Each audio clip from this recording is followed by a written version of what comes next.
Hello and welcome back to the channel. Today I will show how I make my custom Game Boy cartridges, and with everything I do here on this channel, it's quite a ride. I'm Paul, this is my little mod shop, and let's dive right into it.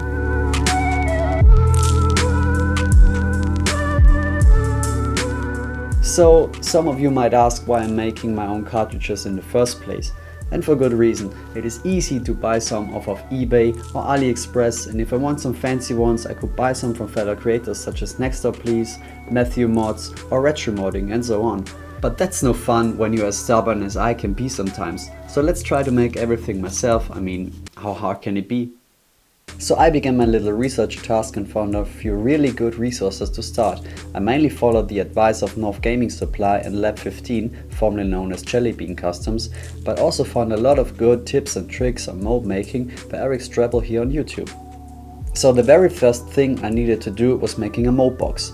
There are several ways to go from here, but I went the 3D print route as I plan on making more molds in the future. It's more sturdy and I don't need to start from scratch every time. So I began designing my box in Fusion 360, but quickly switched over to Blender as I'm more familiar with that program. I later found a really good mold box for Steam Deck buttons by Fusel. It's basically the same idea and in hindsight would have been a better solution than my take on it. But let's move on.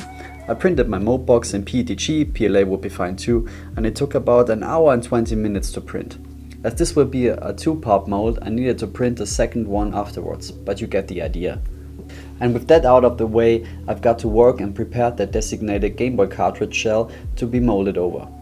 I removed the label sticker with some isopropyl alcohol and cleaned the shell from debris.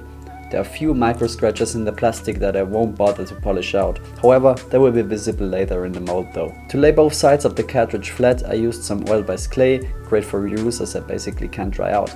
I pushed the parts in the clay and cleaned the excess from the edges with some clay working tools I've got for cheap on the Big A.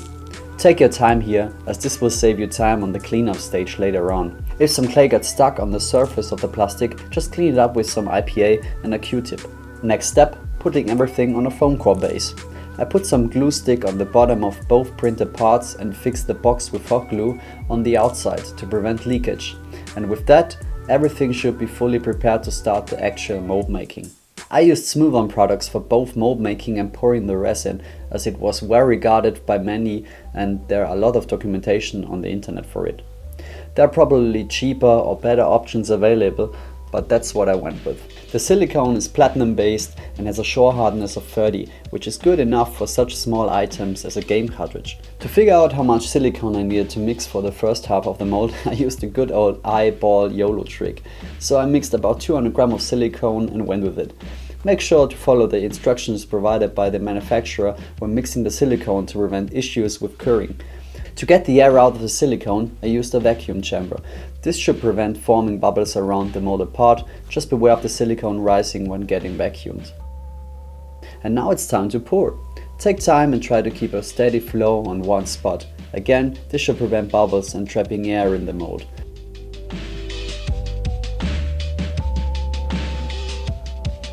Mold Stuff 30 has about 6 hours of curing time, and after that I came back and checked if everything has hardened out. I freed the mold box from the hot glue and flipped everything over. Now on to clean up all the clay. Try to leave the part in the mold if possible. Before starting the second pour, I took some toothpicks and used cotton sticks, cut them up and glued them on the part. They are function as vent holes for the epoxy later on. Try to put the vent holes on the highest spot on the part and pour from the lowest. Again, that way we prevent trapping air in as gravity does its thing. When everything looked good and the glued on sticks fully dried, I used some mold release on the surface. The instructions say to spray from about 30 centimeters 2 to 3 times in 5-minute intervals. Make sure to get every nook and cranny covered, as silicone only sticks to itself and would lock the plastic part in the mold. I tried this before with another not so good mold release and that was exactly the result. And with that, another round of mixing silicone, vacuuming and pouring.